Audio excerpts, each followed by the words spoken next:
السلام عليكم.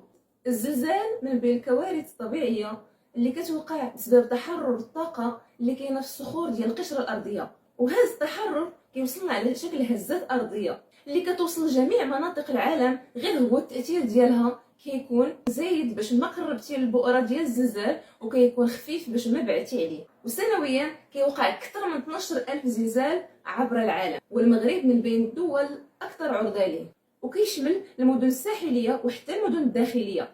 الزلزال زار مدينه اكادير 2 مرات هذا الشهر وفي فترات متقاربه، ومع ذلك عمري ما شفت شي برنامج في التلفازه او في الاخبار كيهضروا على التوعيه والتدابير اللي خص الواحد يديرها في وقت الزلزال. اذا اللي تقدروا ديروا قبل من الزلزال، ما تنعسوش وانتم حدا شي ماريو اللي يقدر يميل عليك، او لي طابلو ولا شي تلفازه فوق من راسكم، او لا مكتبه فيها الكتب تقدر طيح عليكم تكون معلقه. وفي الكوزينه حاولوا تنظموا الماعن واحد حدا واحد، ما ديروش ليهم داك بحال هذوك الدراري ديال احمد وموسى. دابا نجيو وقت الزلزال، اول حاجه غادي تطيح في بالك هي انك تهرب، ولكن لا، الا كان داكشي كيزعزع ما عندك فين تهرب. اول حاجه غادي دير الا كان داكشي مجهد، غادي دير هذيك الوساده اللي كنتي ناعس عليها فوق من راسك، او الا عندك بلاصه تحت ناموسيه غادي تدخل ليها بالزربه.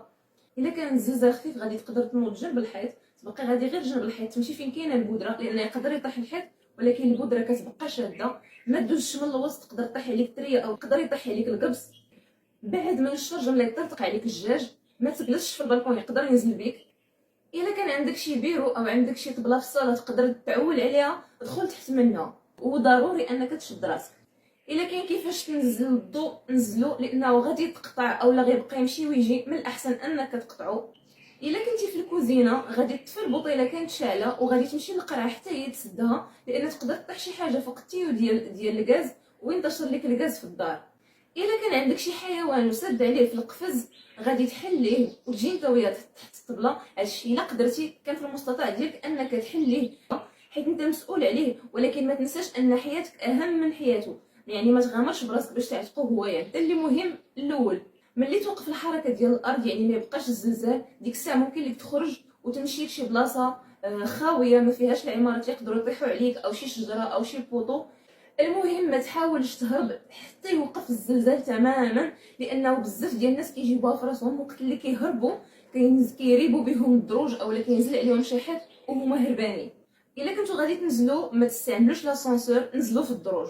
الا كنتي في شي محل غادي تحيد من حدا الطاجيرات لا يطيحوا عليك ولا يطيح داكشي اللي فيهم عليك، وغادي تقلب على شي حاجه قاصحه دخل تحت منها. الا كاينه شي بودره سير وقف حداها. الا كانوا الناس بزاف ما غاديش تزاحم انت وياهم، ما عليك الا انك تجلس في الارض وتشد راسك.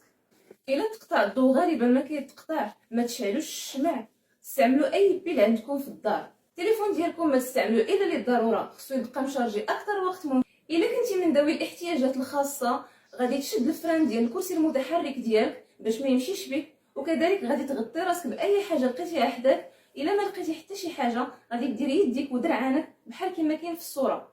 الا كنتي في السياره ديالك وكان الزلزال مجهد، غادي توقف وما غادي تخرج من السياره الا حسيتي بالخطر. الا كان الزلزال خفيف، ممكن انك تسوق بشويه وتمشي شي بلاصه اللي ما فيهاش شي حاجه تقدر تطيح عليك، بحال عماره او بوطو او شجره، وغادي تمشي غير بالقياس، لان الارض ممكن انها تكون تضررت وتريب بك.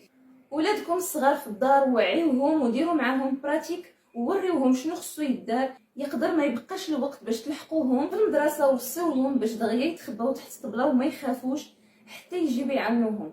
الا كنتي من الناس اللي ما وقعت لهم حتى شي حاجه، فعلى سلامتك انت الان مسؤول انك تعطي الاسعافات الاوليه للناس اللي وقعت لهم. الا كنتي من الناس اللي وقعت لهم شي حاجه، فخاصك تسنى حتى يسالي الزلزال وتبدا عمليه الانقاذ، وديك الساعات تنوض تعتق راسك. الا ما كنتيش قادر انك تعتق راسك وكان داكشي اللي فوق منك ثقيل بزاف، فغادي تبدا تدقر عليهم باش يسمعوك ولا تعذر عليهم انهم يلقاوك. ديك الساعات ممكن لك انك تغوت، والغوات هو اخر حل، لان مع كل غوته كتستنشق الغبار اللي ممكن انه يسبب لك الاختناق. كنوصي الناس اللي كاينين تحت الانقاض انهم دائما يغطيو النيف ديالهم والفم ديالهم. عمركم ما توجهوا للبحر لانه كيكون الخطر ديال التسونامي، فبعدوا عليه ما امكن. غادي تسولوا شحال هذه والزلازل كتضرب وتطورات التكنولوجيا، زعما ما كاينش شي اليه باش نتنبؤوا بالزلزال؟ كاينين تقنيات واجهزه لحد الساعه ماشي فعال، كيصدق واحد الانذار من 10. بعض المرات حتى كتكمل عمليه اخلاء المنزل وكيرجعوا الناس للدار عاد باش كتريب عليهم. ولكن الحاجه اللي كتصدق هي ان الحيوانات كيوليو ماشي طبيعيين، بحال مسكونين كيغوتوا وكينقزوا، وهما كيحسوا بالذبذبات اللي كاينه تحت من الارض 10 ديال الثواني قبل ما يوقع الزلزال. اذا الاشعار القبلي للهزات الارضيه لا يعول عليه. كاينين شي ناس غادي يقولوا ايوا صافي لا مكتبت لينا شي حاجه داكشي اللي عطا الله، ولكن لا، راه الوقايه خير من العلاج. وفي الشرع ديالنا الانسان اي حاجه كان ممكن يديرها وما دارهاش فهو كيتحاسب عليها. يجب على المسلم ان يفر بنفسه اذا راى انه سيهلك. وفي الاخير بغيت نقول ان الزلزال ايه من ايات الله للعباد. إن الله عز وجل يغار في سمائه فيأذن بزلزلة الأرض، فإن تاب الناس فإن الله يرحمهم، وإن طغوا فإنه يهلكهم. كنتمنى تكونوا استفدتوا من النصائح ديال اليوم، ما تنسوش تبارطاجيوهم لكعم الفائدة. سلامة.